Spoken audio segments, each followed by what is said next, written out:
सुप्रभातं बच्चों। अधुना अहं शैमोषि प्रथमभागः नवमकक्षायाः संस्कृतपाठ्यपुस्तकं तृतीयः पाठः। पाठस्य नाम गोदोहनम। भाग द्वितीयः का भावार्थ, शब्दार्थ और व्याकरण बताने जा रही हूँ। आप उसे ध्यान से सुनें। प्रथम भाग में मैंने बताया था कि मल्लिका के आने के बाद चंदन जो है गाय का दूध दूहना बंद कर देता है और कहता है कि मास के अंत में ही दूध एक साथ निकालेंगे और बेच करके हमें बहुत सारा धन प्राप्त होगा। अब आगे देखते हैं। मल्लिका, स्वामिन् त्वं तु चतुरम् अति उत्तमः विचारः। अधुना दुग्धदोहनं विहाय केवलं नंदिन्याः सेवाम् एव करिष्यामः। मल्लिका कहती है, स्वामी त्वं तु चतुरमः, अरे तुम तो बहुत चतुर हो। यानी जब मल्लिका को पता चलता है कि चंदन ने गाय का दूध दूहना बंद कर दिया है और एक ही दिन दूध निकालेगा, ये सोच करके वो कहते, अरे तुम तो बहुत चतुर हो। अति उत्तमः विचारः, तुम्हारा विचार तो बहुत उत्तम है। अधुना मतलब इस समय, दुग्ध दोहनम विहाय यानी गाय का दूध दूहने को छोड़कर, विहाय मतलब छोड़कर, केवलम सिर्फ नंदन्याः सेवाम एव करिष्यावः यानी अब गाय का दूध दूहना छोड़कर केवल नंदनी जो गाय का नाम है, सेवाम एव करिष्यावः यानी हम दोनों उसकी सेवा करेंगे। करिष्यावः में क्री धातु लट लकार का प्रयोग और प्रथम पुरुष उत्तम पुरुष द्विवचन का प्रयोग है। अनेन अधिकाधिकम दुग्धम मासान्ते प्राप्स्यावः, और अधिक से अधिक दूध जो है मास के अंत में हम प्राप्त करेंगे। द्वावेव धेनु सेवायाम निरतो भवतः। द्वावेव यानी दोनों ही पति पत्नी मल्लिका और चंदन दोनों धेनु सेवायाम यानी गाय की सेवा में निरत मतलब होता है दिन रात लगा रहना, तो दिन रात गाय की सेवा में लगे रहते हैं। अस्मिन क्रमे इस क्रम में घास आदिकम गुड़ आदिकम च भोजयत, और इस क्रम में वह गाय को घास इत्यादि गुड़ इत्यादि भोजन को देता है। कदाचित विषानयो तैलम लेपयतः, और कभी कभी विषान मतलब होता है सिंग में, उसके सिंग में तेल भी लगाता है। और तिलकम धारयतः, और गाय को तिलक भी लगाता है। तिलक मतलब टीका लगाना। रात्रो निराजने अपि तोषयत, और रात को वो जग जग करके गाय की सेवा करते हैं और उसे हर तरह से संतुष्ट करते हैं। यानी दोनों पति पत्नी जो है गाय की सेवा में लग जाते हैं और इस सेवा के क्रम में गाय को घास गुड़ आदि भोजन देते हैं ताकि महीने के अंत में दूध की मात्रा जो है अधिक हो। और उसके सिंग में तेल भी लगाते हैं और कभी कभी तिलक भी लगाते हैं। अब एक दिन चंदन कहता है, चंदन मल्लिके आगच्छ। मल्लिके आगच्छ मतलब आओ। आओ आ जो है उपसर्ग है, गच्छ आओ।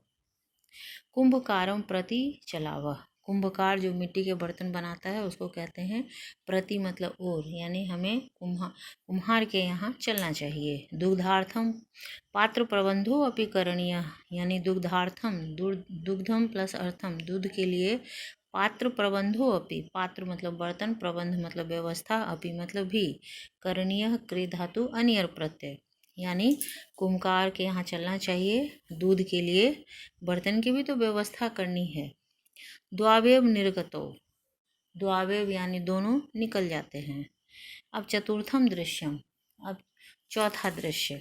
कुंभकारः घट रचनायाम लीनः गायति। कुंभकार जो है घट रचना यानी घड़े की रचना में लीन होकर के गाता है। क्या गाता है? ज्ञात्वा अपि जीविका हेतु रचयामि घटान अहम जीवनम भंगुरम सर्व यथे स्मृतिका घट। अब हम इसका अन्वय देखते हैं। अन्वय है,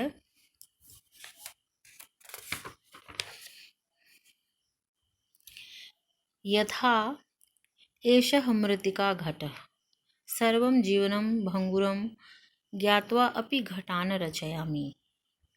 यानी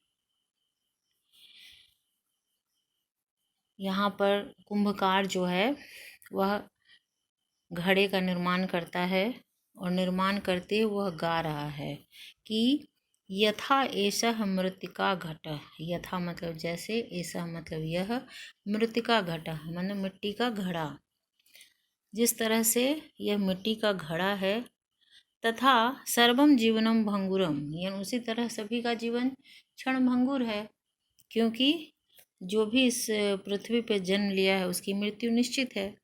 उस मिट्टी के घड़े की तरह, क्योंकि मिट्टी के घड़े को भी एक दिन फूटना है। यह जानकर भी मैं घड़ा का निर्माण करता हूँ, यानी ये मैं जान रहा हूँ कि ये घड़ा जो है एक दिन मिट्टी में मिल जाएगा, टूट जाएगा, और मानव का जीवन भी ऐसा ही है। ये सब सोच करके मैं घड़ा का निर्माण करता हूँ। ये कुंभकार जो है घड़े का निर्माण भी कर रहा है और अपने गाने में लीन भी है। अब चंदना नमस्करोमि तात। चंदन जाता है और कुंभकार को नमस्कार करता है। तात मतलब होता है अपने से बड़े, ऐसे तात का मतलब पिता भी होता है। तो यहाँ पर नमस्करोमि तात यानी आपको नमस्कार है। पंचदश घटान इच्छामि। पंचदश मतलब 10 और 5 15। 15 घटान इच्छामि, 15 घड़े चाहिए। किम दास्यसि, क्या दे पाएंगे? तो देवेश, कुंभकार का नाम है देवेश। कथम ना, वो कह रहे क्यों नहीं। विक्रियनाय ऐसा हेते एवेते, विक्रणाय यहाँ चतुर्थी विभक्ति का प्रयोग है, यानी ये सब तो बेचने के लिए ही हैं। गृहान घटान, घर ले जाओ घड़े को। पंचशतोत्तर रूप्यकाणि च देहि। पंचशतोत्तरानि रूप्यकाणि, 500 रुपये जो हैं तुम्हें इसका देना होगा। चंदन साधु परम मूल्यम तु दुग्धम विक्रिय एव दातुम शक्यते। चंदन कह रहा है साधु, साधु का मतलब बहुत अच्छा। परम मूल्यम तुम, किंतु इस घड़े का मूल्य तो दुग्धम विक्रिय, जब दूध बिकेगा, एव दातुम शक्यते, मैं तब देने में समर्थ हूँ। यानी उससे पहले मैं नहीं दे सकता हूँ, क्योंकि पहले मैं दूध बेचूंगा, फिर मुझे पैसा मिलेगा तो मैं अब इसका मूल्य दूंगा। तो देवेश क्या कहता है, क्षम्यताम पुत्र, माफ करना बेटा। मूल्यम बिना तू एकम अपि घटम न दास्यामि। मूल्य के बिना, यानी बिना पैसे के मैं एक भी घड़ा नहीं दूंगा। दास्यामी में दा धातु, लिट लकार का प्रयोग, उत्तम पुरुष एक वचन।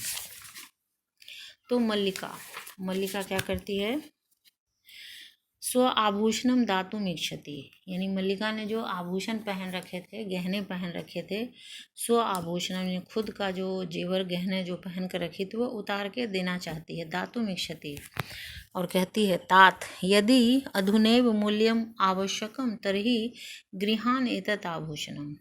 वो कहती है यदि अधुना प्लस एव, इस समय मूल्य आवश्यक है, यानी अभी ही घड़े का मूल्य देना जरूरी है, तरही तो गृहान एतत् आभूषणम, तो मेरे इन आभूषणों को आप ग्रहण कर लीजिए। क्योंकि मल्लिका यह सोच रही है कि आभूषण को मैं ऐसे दे देती हूँ और बदले में मैं घड़ा ले लूँगी, और जब दूध बेच करके पैसे आएंगे तो मैं इस घड़े का मूल्य चुकाकर अपने आभूषण वापस ले लूँगी। लेकिन देवेश कहता है पुत्री के ना हम पाप कर्म करोमी। देवेश कहता है पुत्री, जब मैं तुम्हें पुत्री कह रहा हूँ तो ना हम पाप कर्म, मैं कोई पाप कर्म नहीं करूँगा। कथमपि निच्छामि त्वाम आभूषण विहीना, तो कैसे, मैं ये नहीं चाहता हूँ, ना इच्छामि, कि तुम बिना आभूषण बिना गहने के विहीन रहो। नयतु यथा अभिलिषितान घटान, नयतु मतलब ले जाओ, यथा अभिलिषितान मतलब तुम्हारी जितनी इच्छा है, घटान घड़े को, यानी तुम्हारे जितनी इच्छा है उतने घड़े ले जाओ। दुग्धम विक्री एव घट मूल्यम ददातु, दुग्ध को बेचकर इस घड़े का मूल्य तुम दे देना। दोनों धन्योसी तातः धन्योसी, दोनों पति पत्नी उन्हें धन्यवाद करते हैं और वापस आ जाते हैं। अब पंचमः दृश्यम, अब पांचवा दृश्य जो है, मासांतरम संध्या काल, यानी मास अंतरम संध्या काल, यानी 1 महीने के बाद संध्या काल में एकत्र रिक्ताः नूतन घटाः सन्ति दुग्धकृतारः अन्य च ग्रामवासिनः अपरत आसीना। एक महीने के अंत में संध्या काल का समय है। एकत्र रिक्ताः नूतन घटाः सन्ति, यानी एक तरफ सिर्फ नए नए घड़े और दूसरी तरफ दुग्ध क्रेतार दूध को खरीदने वाले, अन्य च और दूसरे गांववासी अप्रत आसीना, यानी दूसरे जगह बैठे हैं। यानी 1 महीना जब खत्म होने पर था तो पति पत्नी दोनों ने जितने घड़े खरीद के लाए थे उसको रखा, और जो दूध खरीदने वाले थे वो लोग भी थे, और गांव के वासी सभी लोग उपस्थित थे। अब चंदन जो है धेनुम प्रणम्य, धेनुम यानी गाय को, प्रणम्य प्र उपसर्ग नम धातु लयप प्रत्यय, चंदन जो है धेनुम प्रणम्य, चंदन गाय को प्रणाम करके मंगलाचरम विधाय, मंगलाचरम मतलब मंगल उच्चारण, यानी कल्याणकारी श्लोक का उच्चारण करता है, और विधाय मतलब करके, विधा और लेप प्रत्यय, मल्लिकाम आह्वयति, यानी मंगलाचरण, यानी कोई भी शुभ कार्य करने से पहले जो मंगलाचरण लोग करते हैं इस तरह से करके वह मल्लिका को बुलाता है। आह्वयति मतलब बुलाता है।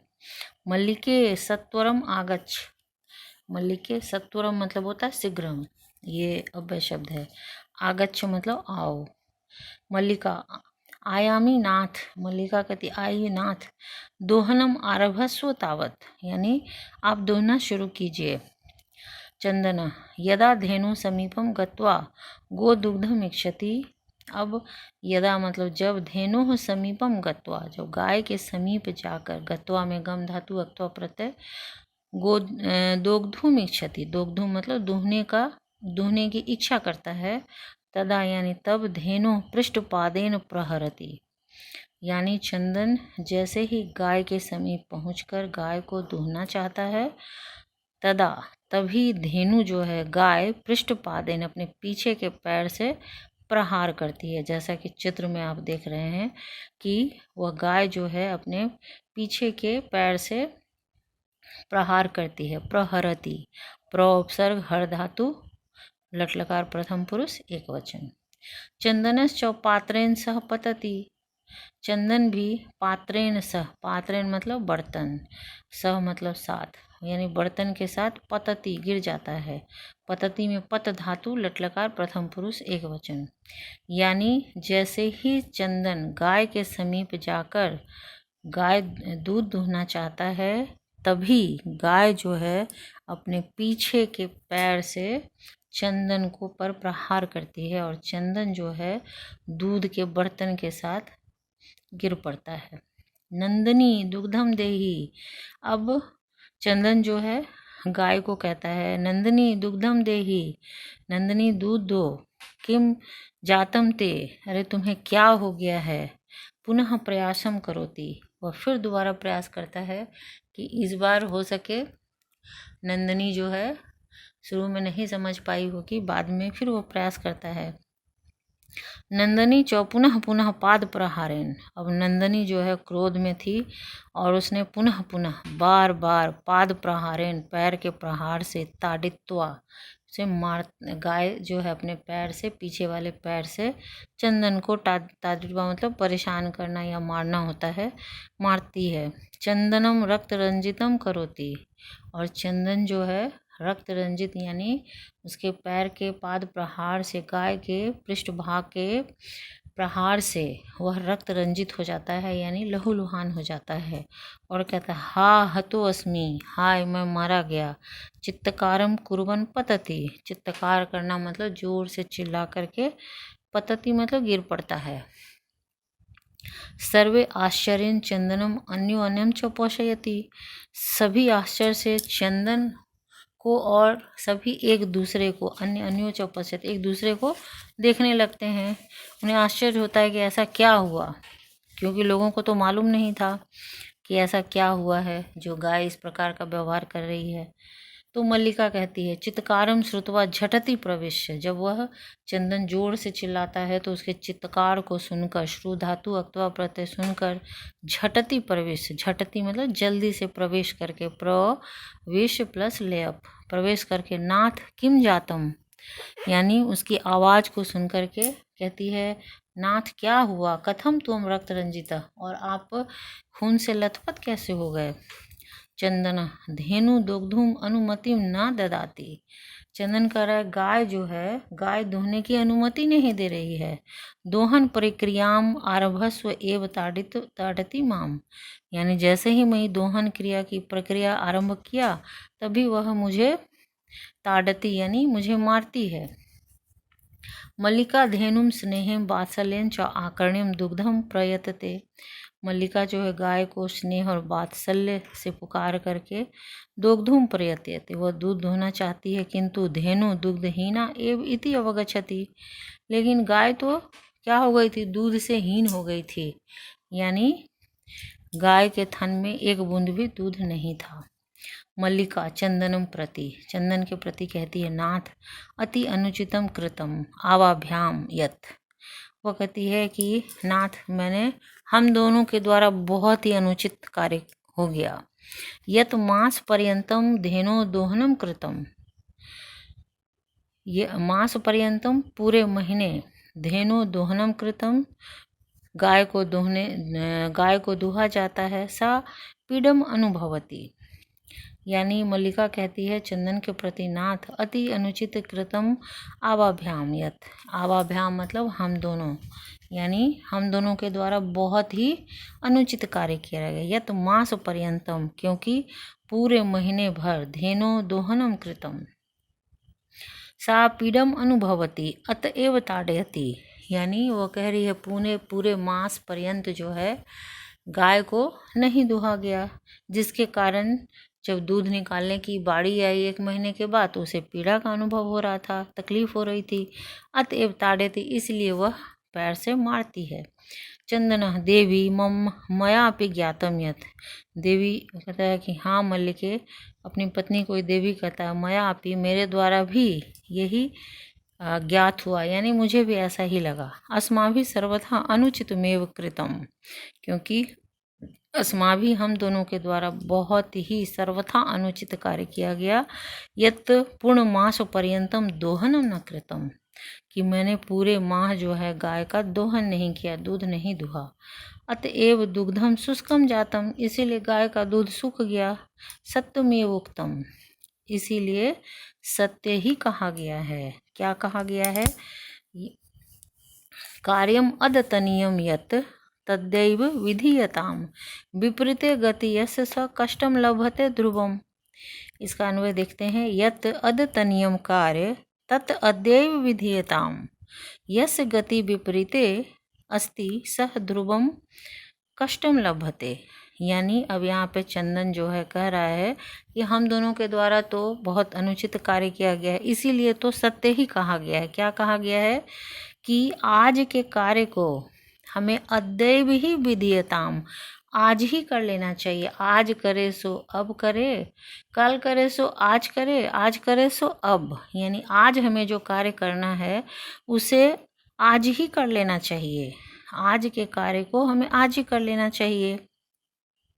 और अगर हम इसके ठीक विपरीत कार्य करते हैं, यस गति विपरीते स ध्रुवम कष्टम लभते, और जो इसके ठीक विपरीत कार्य करता है उसको तो तकलीफ होना बिल्कुल निश्चित ही है। ध्रुव मतलब होता है निश्चित ही है। विपरीत गति यस स कष्टम लभते ध्रुवम, और जो विपरीत कार्य करता है उसको तकलीफ होना, दुख मिलना ध्रुव सत्य है, यानी बिल्कुल सच्चाई है कि उसको तकलीफ होना ही होना है। तो बच्चों, यहाँ पर इस पाठ का उद्देश्य यही है कि आपको जिस दिन जो कार्य मिलता है उस कार्य को, आज के कार्य को अब करना चाहिए, तुरंत करना चाहिए, क्योंकि समय किसी कार्य की प्रतीक्षा नहीं करता है।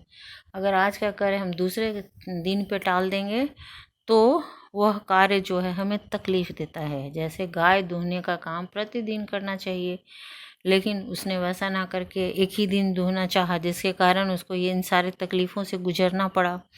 तो इसे तकलीफ होती है। इसीलिए यत अद्यतनीय कार्य तत् अद्यैव विधीयताम, आज का कार्य को हमें आज ही समाप्त कर लेना चाहिए, और इसके ठीक विपरीत अगर हम करते हैं तो कष्ट सहना निश्चित है।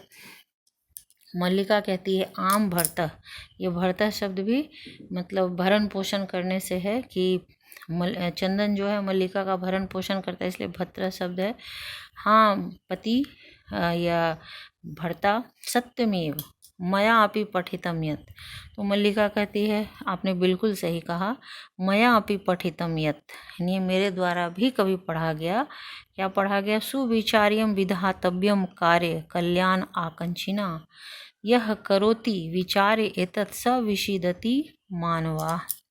अब इसका हम ये देख लेते हैं अन्वय। कल्याण आकांक्षिना कार्य सुविचारे एव विधातव्यम यह मानवः एतत् अविचारे करोति स विषीदति।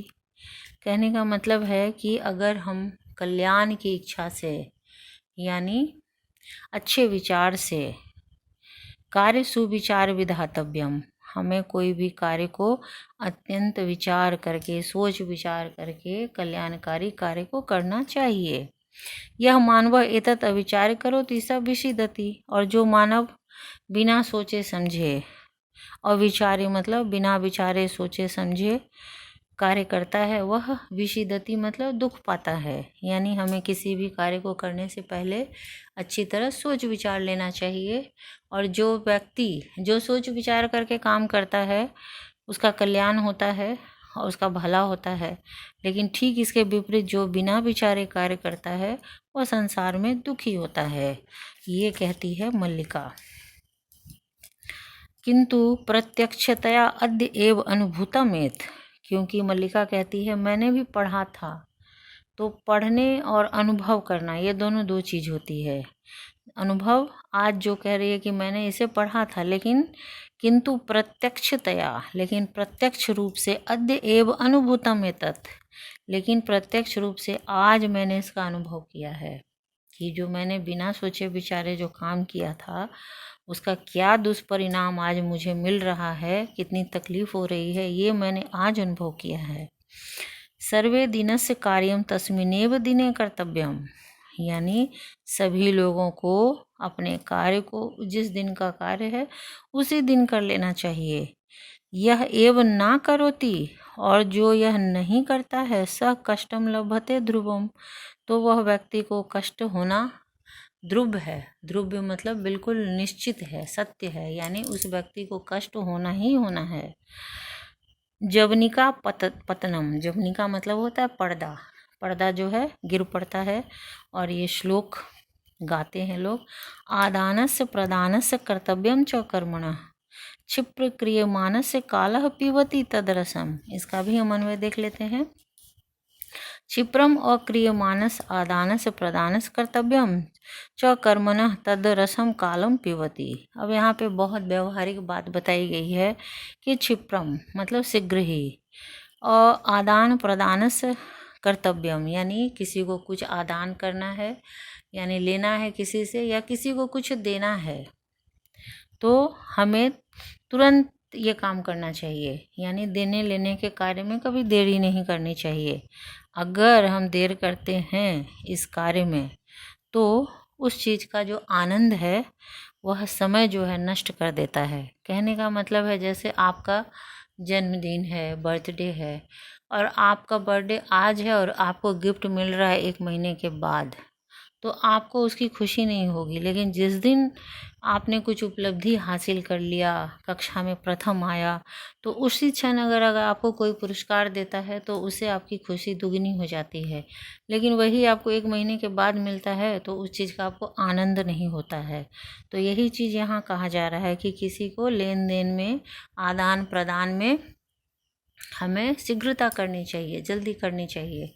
अगर हम ऐसा नहीं करते हैं, देर करते हैं, तो वो जो आनंद, उस वस्तु को पाने का जो आनंद होता है वो उस समय नहीं मिल पाता, बाद में नहीं मिल पाता है, यानी उस आनंद को समय जो है नष्ट कर देता है।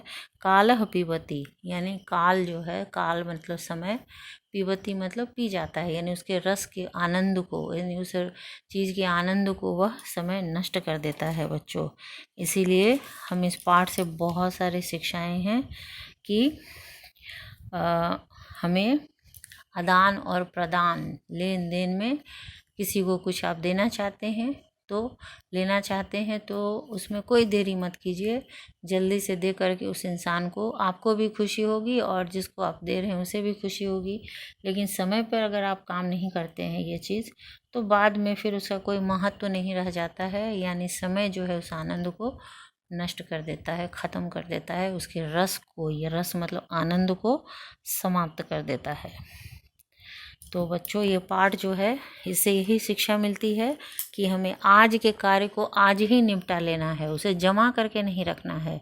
जैसे आप लोगों में होमवर्क देती हूँ, आप जमा करके रख लेते हैं, जमा करने से आपको भी एक ही दिन बनाते, जमा करते करते फिर उसका आंसर लिखने में आपको परेशानी होती है और मुझे भी देखने में दिक्कत होती है।